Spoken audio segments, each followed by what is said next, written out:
waiting any longer. People can still come in, and they may well, but I'm delighted to see so many of you, and especially those of you who come back over and over again. It's just wonderful. Thank you. So, before we begin the concert, I want to acknowledge, first of all, that St. Andrew's Presbyterian Church is situated on the traditional territory of the Neutral, Anishinaabe, and Haudenosaunee peoples.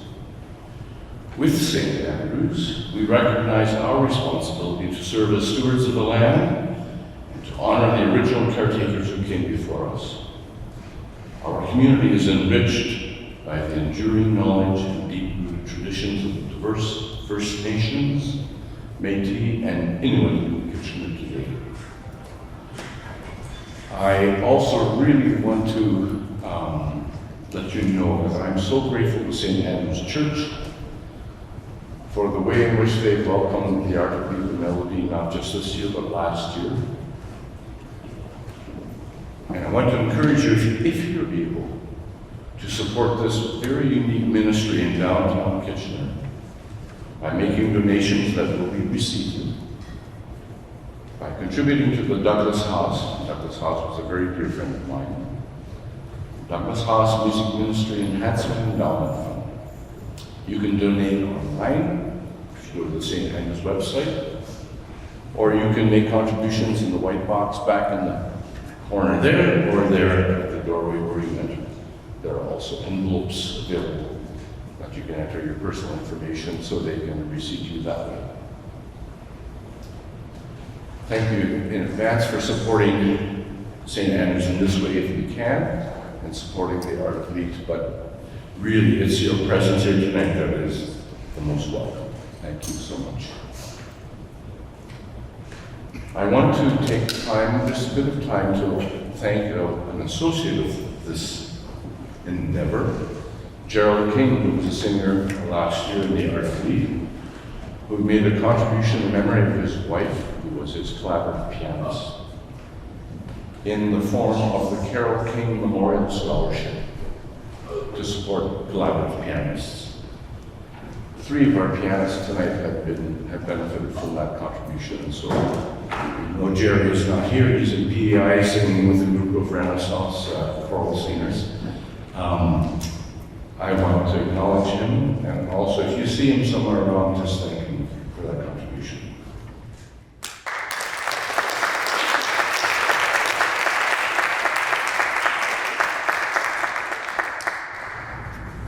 Tonight, I would like my associate, Leticia Cunyon, to stand up so you can see her, because I'm especially grateful.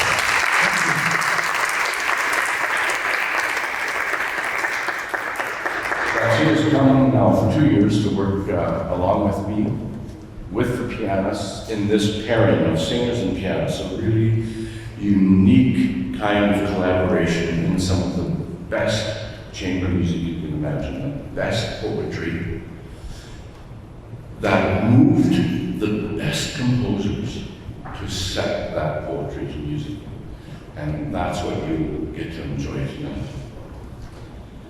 So Leticia, for everything you bring, many, many thanks.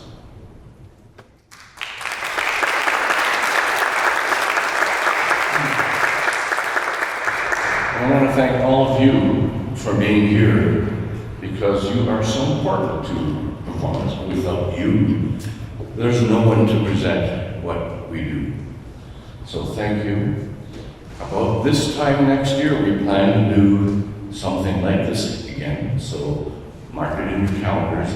The last date will be August 1 instead of August 2, so just remember that we'll probably be 2 days ahead of that too, as far as master classes and things like that. So put it in your calendars, and we'd love to see you back here again.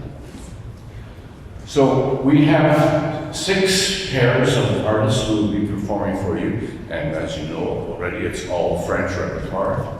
Leticia asked me to say something about the difference between the German repertoire, those of you who were here last night heard, and what you will hear tonight.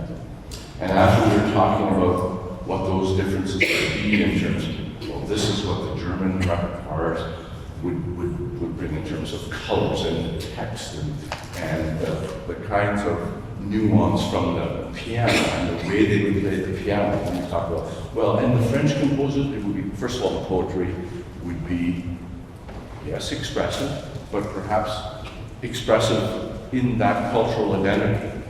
But then we kept going on trying to find what those differences were.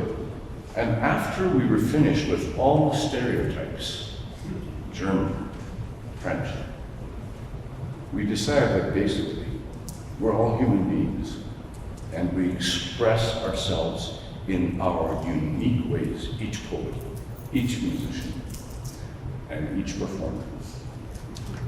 So I want to encourage you, first of all, to turn off your phones if they're still on. And our artists will introduce the repertoire that they're singing, and I invite you to hold your applause and your enthusiasm until their individual pieces are finished. And then, yes. Thank you very much, and enjoy.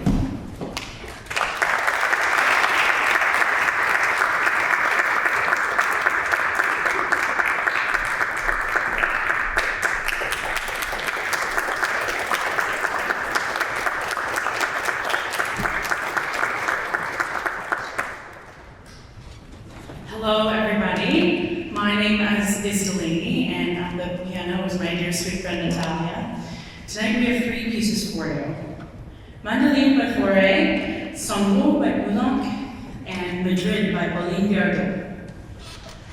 Mandoline tells a story of playful serenaders singing to their lovers and describing the nuances of nature while these love songs are taking place. Sanglots, which literally means sobs, explores the interconnectedness of humanity and the utter despair of bearing witness to human suffering without having any control over it. Poulenc also wrote this piece in Paris in 1940, grappling with themes of grief and loss. The intimate piano passages, which seem to try to conceal emotion, contrast sharply with the loud, forceful cries of the forte sections. Let us leave all to the dead and conceal our souls. Lastly, we have Madrid. It is a lively and passionate song that paints a vibrant portrait of Madrid as told through the eyes of a man who speaks of the city as if it were his lover. He boasts of its beautiful women, dazzling entertainment, and the richness of life that it offers. In the final stanza, he even celebrates his own conquest of the city alongside his very fine horse. It's clear, however, that the poet we said had little knowledge of Madrid or Spain more broadly, as he inaccurately describes the city as his Andalusian princess, failing to recognize the distinction between Madrid and the cities of Andalusia. Nevertheless, it's still an exciting tale. These are 3 very different selections for you. Thank you all for being here tonight.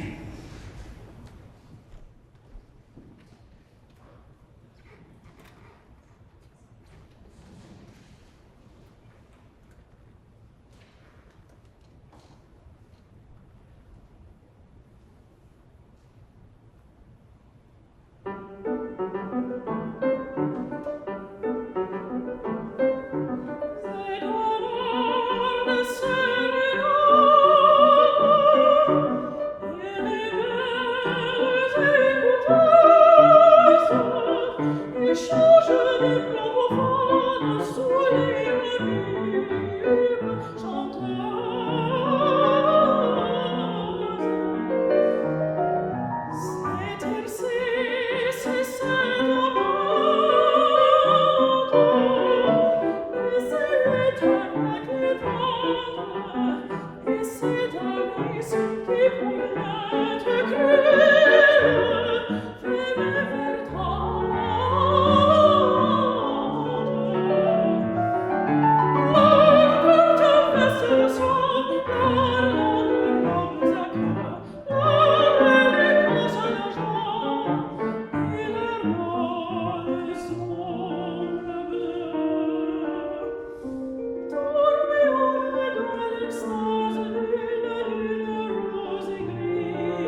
Qui m'a valu telle conquête, c'est la rue de mon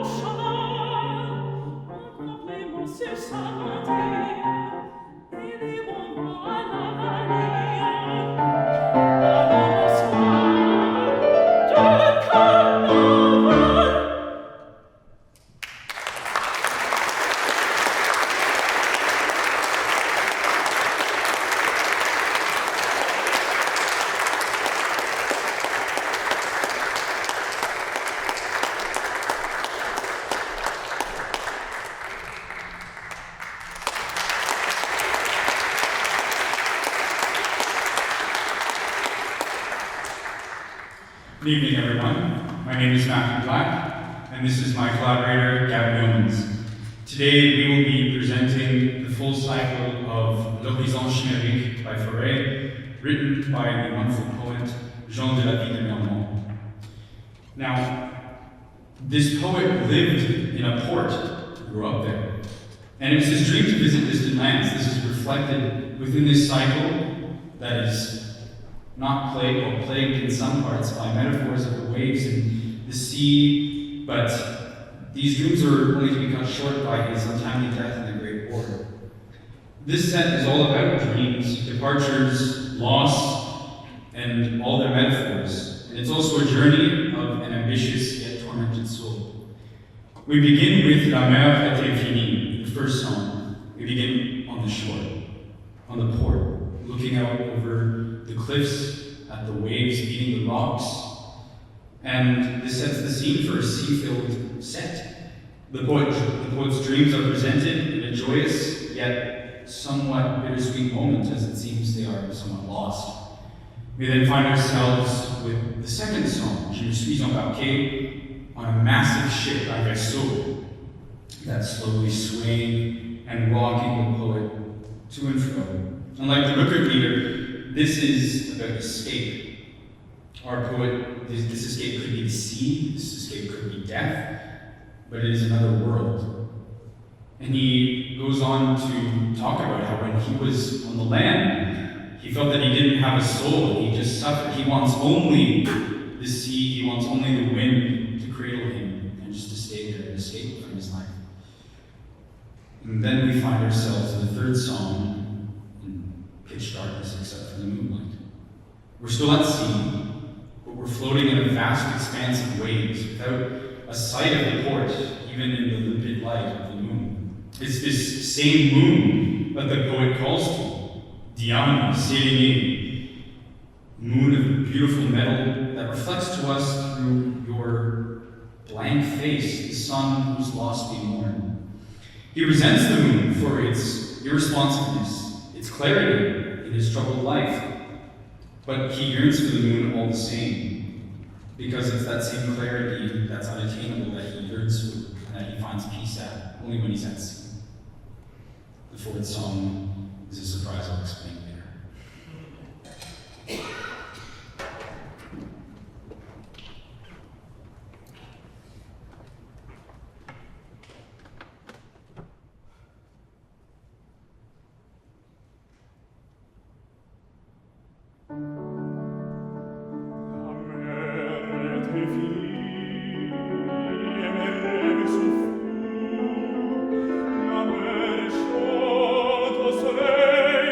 Bateau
We've made our journey. We first started on the port, then on sea in midday, and finally in the moonlight. But now we're back on the port, watching the ships that carry our dream to the other land, where our steps can't follow. Was it all just a dream itself? Or maybe a vision? Nevertheless, they are gone and possibly forever. The composer and the poet, when he wrote this, probably didn't know that this would be his fate, that he would die and never see these dreams of his fulfilled. Fauré definitely did know this was his last cycle. His life was coming to an end, and he knew he had so much potential in so little time. A little bit of the poem of Vaisseaux. Ships, we would have loved you in pure loss. The last of you has left on the sea. The sunset has carried away so many open sails, so that the port and my heart are forever deserted. He goes on speaking about how these ships have returned their dreams, his dreams, to their final destiny beyond the shore where he can't follow. And he says that the air that intoxicates your sails, it fills my heart with fear. But your call in the depths of the evening, it drives me to despair, for I have great departures unfulfilled within my heart.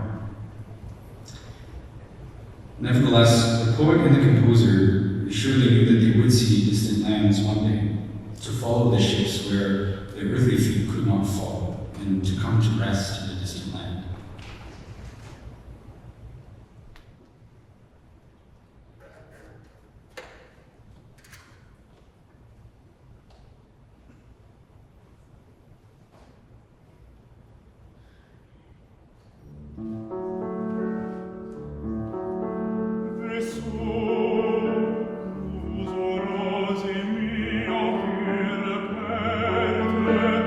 Le dernier de vos tours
Good evening. My name is Priya, and tonight with Rebecca we'll be performing 3 pieces in total. The first 2 I'll introduce are part of Debussy's 4 chansons de jeunesse. The first, Clair, lune, is a romantic reflection of love, longing, and moonlight. And the second, Pierrot, is an introduction to our classic favorite melancholic clown, who's a hopeless romantic and forever unlucky. And some would say maybe the first artist that was ever friend-zoned.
And the final piece that we'll be performing is Je t'aime by Isabelle Aboulker. I'm not going to say too much about it because it definitely speaks for itself, but it's a theatrical declaration of love, and it really tugs at the heartstrings, it yanks them, and you'll see why.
Good evening, everyone. My name is Lily, and Rebecca and I will be playing 4 pieces for you tonight. The first piece that I'm going to play is Le Charme by Ernest Chausson. It's a very beautiful piece that reflects the beautiful process but somewhat perplexing process of falling in love. You know you're feeling something, but you can't quite figure out what it is until the poem describes, oh, now I know that I love you when I saw your tear fall. It's the first time I see you cry. Now I know what it is.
The second piece that I'll be doing with Rebecca is Fauré, By the Water's Edge. It captures a moment between two lovers sitting by a flowing stream. Here they're removed from the quarrels of the world where time seems to suspend. While everything else passes away, their love alone will remain.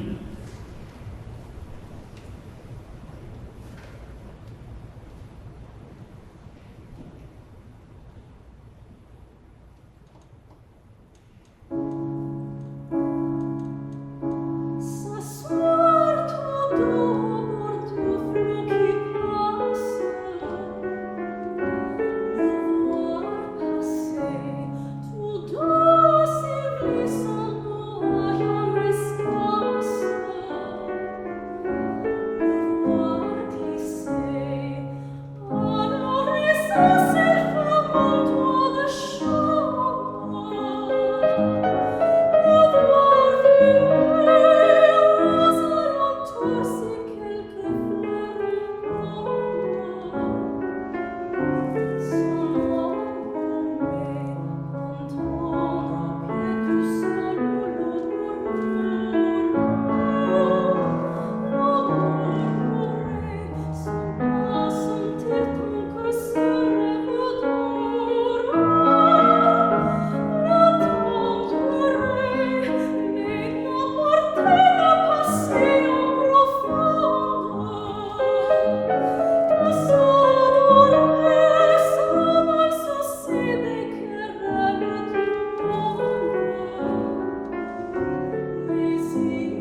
Exquise by Reynaldo Hahn. The poem describes the exquisite hour of exquise, when the moon gleams into the woods, the tranquil pond reflects the silhouette of a weeping willow, and it's a scene of hushed beauty. You might hear in the piano the shimmering of the moonlight or maybe the rustle of the leaves.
This last piece is Poulenc.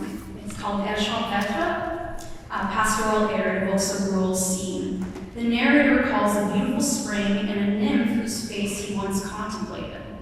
Lovely spring, I shall never cease to remember that on a day guided by friendship, I gazed on your face, O goddess.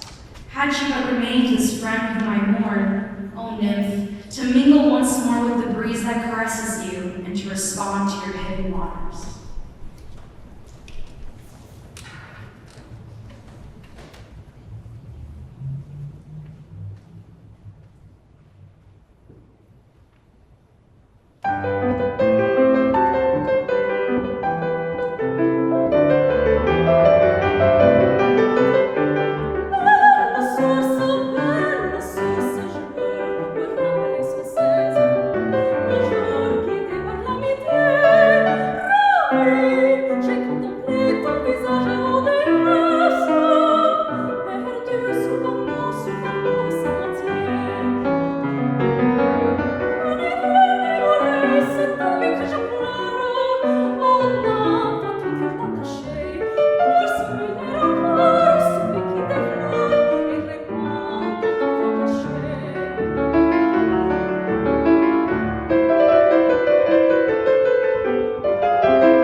name is Alexandra Teske, and my pianist is Emily Morrison.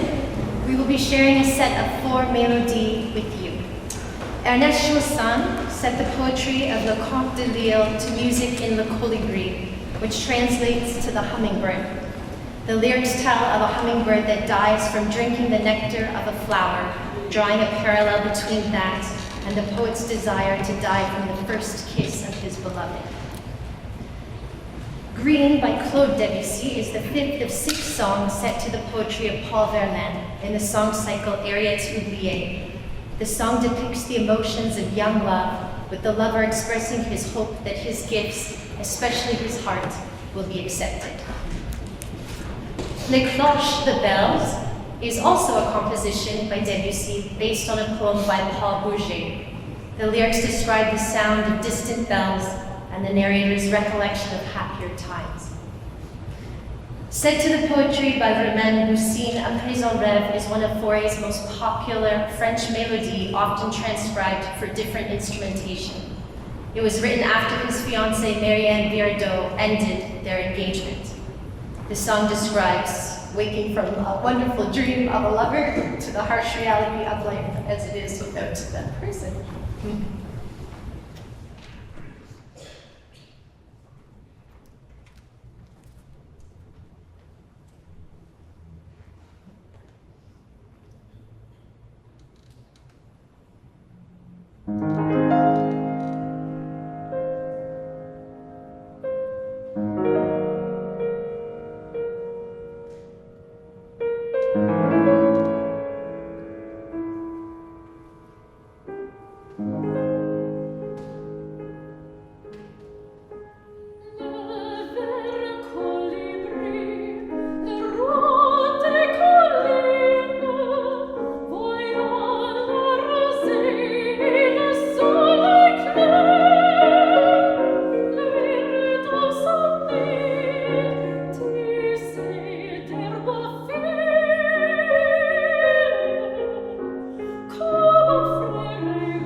and this is my friend and collaborator, Kento Stratford.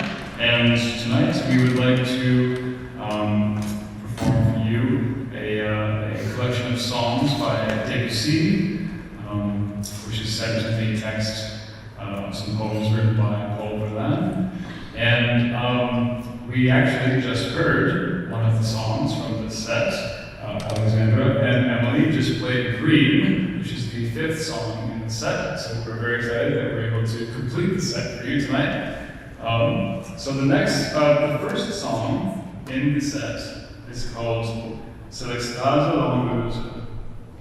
And for this one, I'll introduce it. I'm just giving you an abbreviated version of the text. It is the languorous ecstasy. It is the amorous fatigue. It is the sound of the rustling of the trees and the grass and the breeze.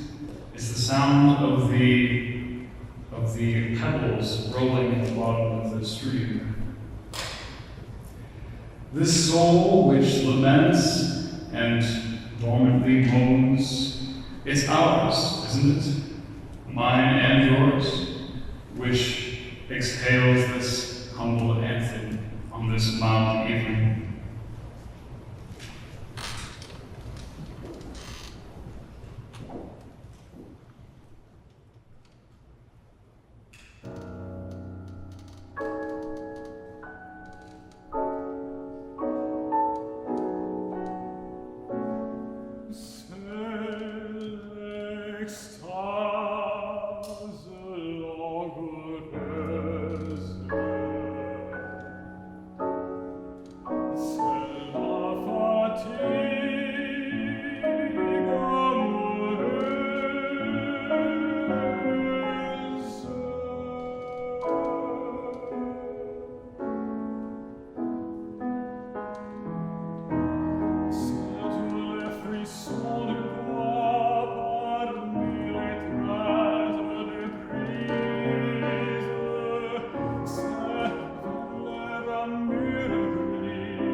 These next songs have a bit more of a more sad tone, I think. The next song is called Il pleure dans mon cœur, which means it rains in my heart. And in this song, it's just raining in our hearts, and our hearts are just so full of pain. But the worst part is that we just don't know why. And it just makes that pain so much worse. And as it rains on the town, it just rains in our hearts. And the following song is called L'ombre des arbres. And in this song, we are seeing this pale, depressing landscape where the shadows of the trees are enshrouded in the misty lake. And the doves overhead in the trees they sound like they're lamenting something. And this traveler that we're with, we look at them and we say, you look like this pale landscape. And the birds overhead, they're lamenting. It sounds like your drowned hopes.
Right, these last two songs, well, there should be three, but we already heard the fifth one, right? So we're going to do the fourth and then the sixth song in this set of songs with Debussy. This next one is called Chevaux de Bois, which means the horses of wood. And in this song, we are observing this town, which is sort of, there's this fair going on.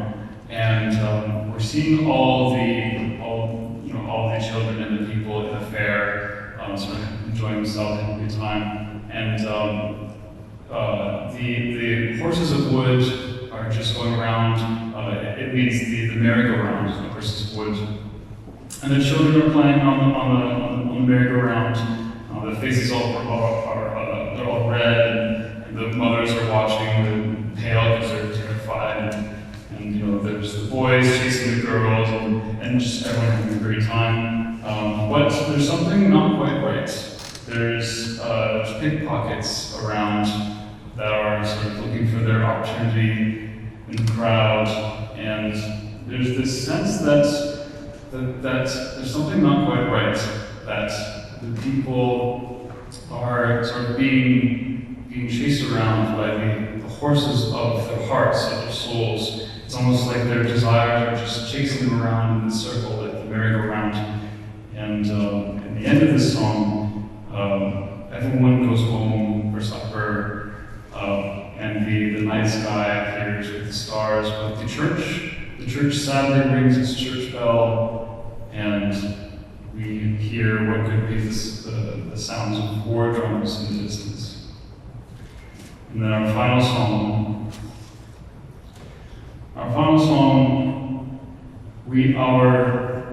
we're with our love, but we're terrified. The world has just become too much for us to bear, and at the same time, we're terrified that our love might leave us someday, and we just hope that they don't.